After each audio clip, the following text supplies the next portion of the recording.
And hello fellow tankers, Space Bandit here with another episode of World of Tanks. And today we're gonna cover two things. We're gonna draw the giveaway winners, as well as we're gonna talk about the new Cold War mode that has appeared in World of Tanks last Tuesday. Now, before we begin, let me apologize for the fact that I wasn't able to post any videos this week.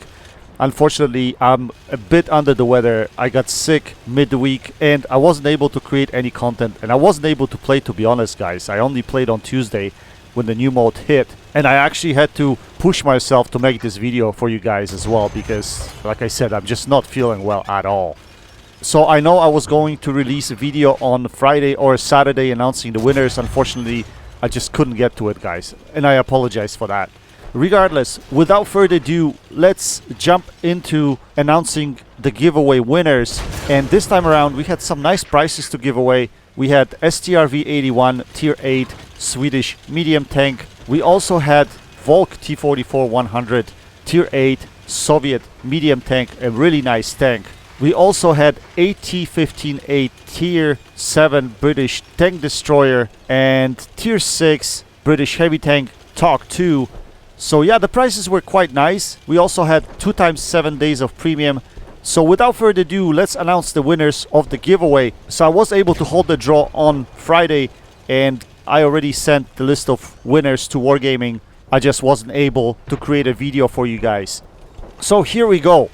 Winner number 1 of STRV-81 Tier 8 Swedish medium tank is player with gamertag Buena_69 from PS4 platform. Congratulations, Buena. I hope the tank serves you well.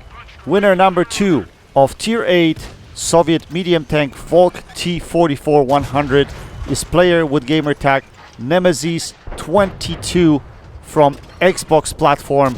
Congratulations, Nemesis. You got yourself a really nice tank. I hope you enjoy it. Winner number 3 of AT-15A Tier 7 British tank destroyer is player with gamertag Tales of Light from PS4 platform. Congratulations, Tales. I hope this tank serves you well. And winner of Tier 6 British heavy tank TOG 2 is player with gamertag Mr. Matthias 123 from Xbox platform. Congratulations, Mr. I hope you enjoyed this tank in the days to come.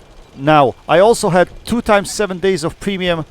So the first winner of 7 days of premium is player with gamertag Rock and Roll Reb from Xbox platform. Congratulations, Rock and Roll Reb. I hope you put your premium time into good use.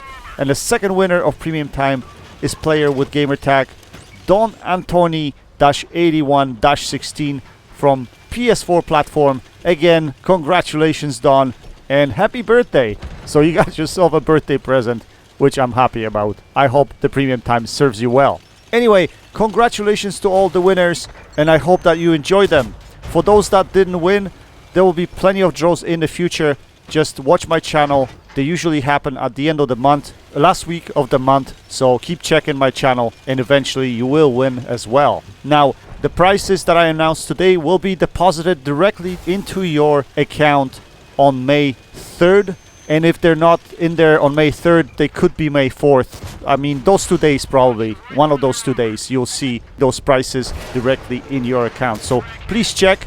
And if you have trouble or you don't get the price that you were looking for, contact me and we can figure out what's going on. Okay, enough about the giveaway winners. Now let's focus on the second part of our video, which is talking about the Cold War mode. So we're gonna talk about my first impressions about that mode. Just an initial look. I haven't been able to play the game a lot, as I mentioned to you guys, but I did play it on Tuesday quite extensively, so I can give you some initial feelings that I have about the new update. And we're just gonna look objectively at some pros and cons from my perspective on that new mode. So first and foremost, I have to say that I did enjoy the new update. I did enjoy playing in this game mode, mostly because of no artillery, which was spectacular. Having no arty in the game is amazing because obviously you can play the game a little bit differently than you would normally play. You could take more chances in this game mode because you know that you're not going to be slaughtered from above. And most of the gameplay is basically medium tanks duking it out, right? Medium tanks versus medium tanks, which makes the game so much easier because you know alpha of the opposing medium tanks. So you can plan your game a little bit easier that way because you know that when you get from around the corner, you're not going to have a big alpha TD shooting you in the face. You know, you're not going to have arty shitting at you from above, and you're not going to have light tank yellowing you and going around you. So to be honest, that makes the game a little bit different, a little bit more enjoyable for me, because after years of thinking and trying to plan around those factors, other factors of the game, in this situation now, if you're versus medium tanks, you just need to isolate your lanes of fire, but you don't have to worry about different tanks with different alpha values and different style of gameplay, right? So that makes it a little bit more enjoyable, although with new maps coming in and not knowing the positioning on those maps, and most of the team's lemming training at the moment makes it a little bit odd, I would say. Not really harder, but odd. And especially on a couple of the maps, couple of the new maps, like the Mannheim, the city map, and the mountain map, I can't remember the name right now. There are so many lines of fire on those maps that it's really hard to kind of figure out what locations to go to initially. And most of the teams, seems like they're all going either in the middle of those maps and everyone's staying together. It's hard to kind of separate and go on your own, because if you run into a couple of tanks, you're gonna get annihilated, right? So that's something you have to watch for at the moment. But yeah, I do enjoy the fact that there's no arty, and the fact that from that perspective is a little bit easier to play. And it comes down to a medium tank brawl at the moment. I mean, whoever brawls better, whoever is better at shooting, better at aiming, is able to win at the moment, right? Although, you know, with the lower tier tanks right now, it doesn't matter. They have literally no armor, so it doesn't matter where you hit them, you're gonna pen them, right? Another thing that I do enjoy, as I already mentioned, is the fact that we do have a couple of new maps coming into the game. I really love the desert map. I think it's fantastic. I would hope that we would get more of these maps, because like, it's fantastic. That map is absolutely incredible. As well as Chabeng, the tropical map. I think that map is incredible as well. I mean, I love those two maps the most out of the 4 new maps that came in. Although the other ones are not bad, it's just they're much harder to play, I would say. And I haven't really figured out how to play them. I just didn't play the game long enough. Now, one thing I did notice when I played on Tuesday, and I can't confirm it, but I have to play more in order to understand what's really going on. But it felt to me that the shell velocity in Era 1 on those lower tiers is somewhat bad. And I don't know if it's a shell velocity or if it's the accuracy system, but it seems like I had a lot of shots going outside of the circle in those games, outside of the aiming circle, which shouldn't really be going outside the aiming circle. And for whatever reason, the shell velocity seems really, really slow. So I gotta really do some comparisons versus the World War II game mode and see how big of a difference it is there. But it did seem to me that way for whatever reason. So I guess I would put it as a con in that context. I mean, better shell velocity, obviously, you don't have to lead your shots as well. And another thing I noticed, because the maps are so big too, with that slow shell velocity, it's extremely hard to hit something at the long distance because the tanks keep moving at all times. And if your shell travels so slow, it's really hard to predict where your position is going to be.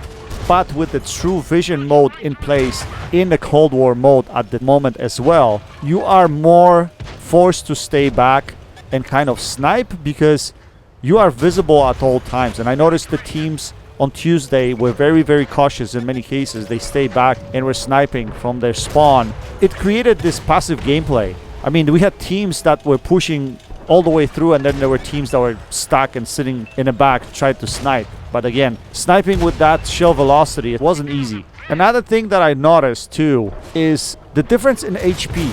Like, the difference in HP is quite visible even in Era 1, from tanks at tier 1 versus tanks at tier 2 and tanks at tier 3. So for instance, M46 versus M47 versus M48 in the Western Alliance side. So you have M46 with 1400 HP, then you have M47 with something like 1700 HP, and then you have M48 with like 2000.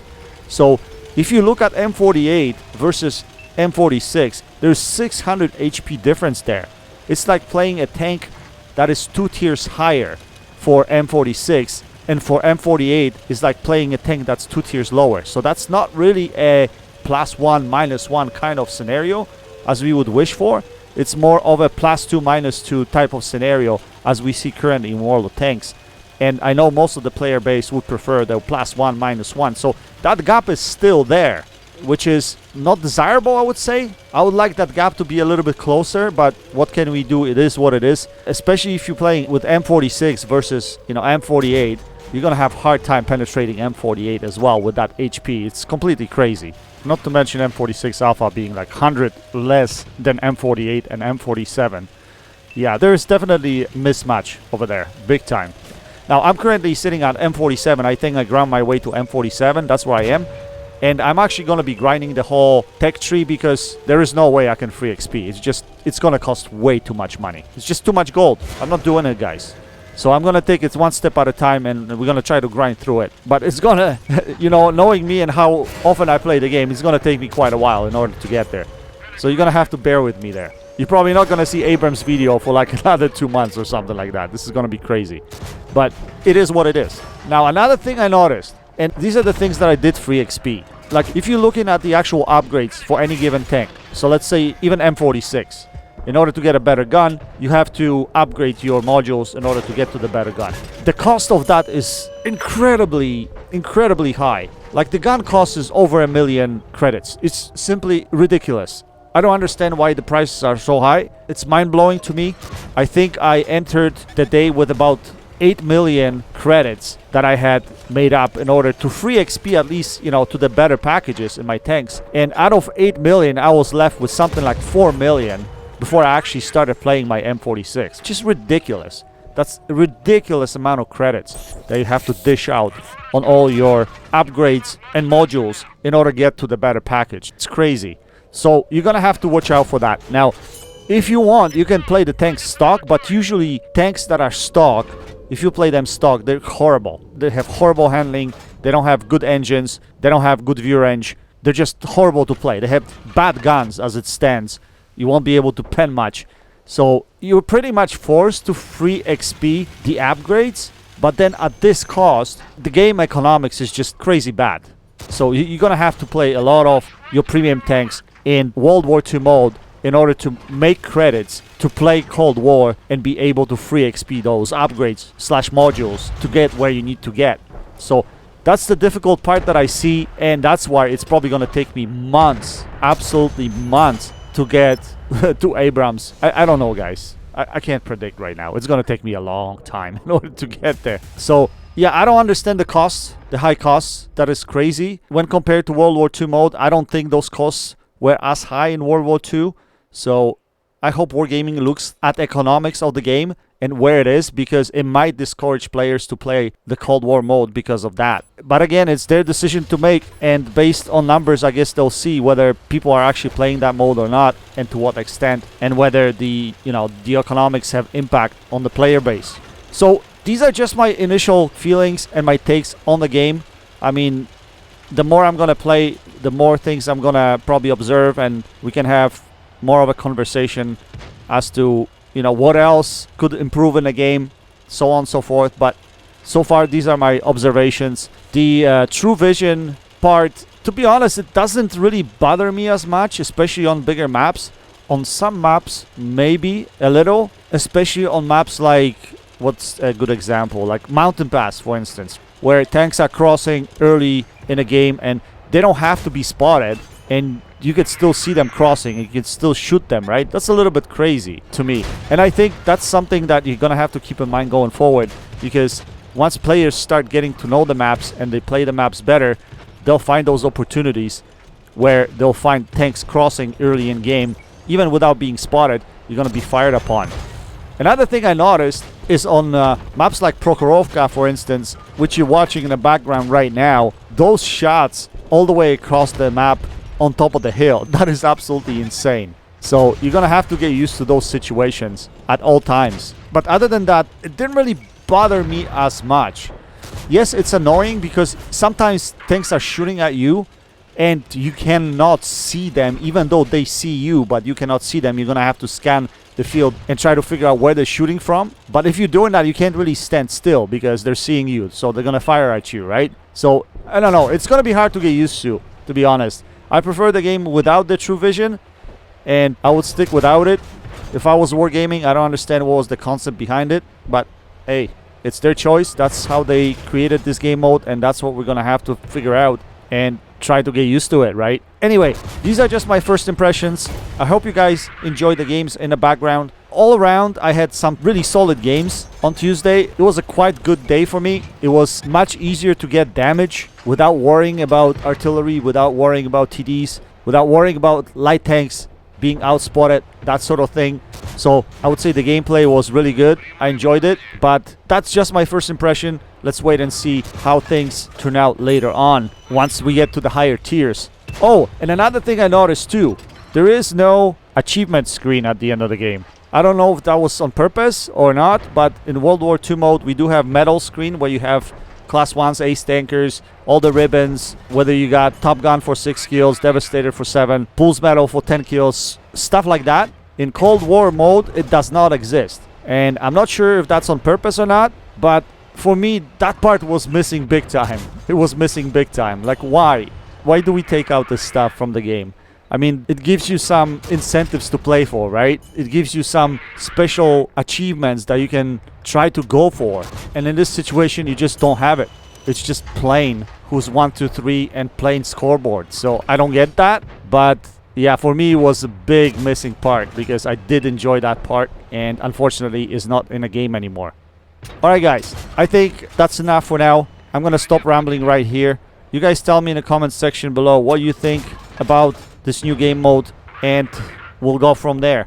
Now, I don't know how many videos I'll be able to post over the next week or so. Like I said, I'm still not feeling the greatest, so I can't promise anything, but hopefully I'll have another video midweek so that we can have more discussion about the Cold War mode. We'll see. Anyway guys, I hope you enjoyed this video. That's it for now. Until next time, happy tanking, Space Bandit checking out.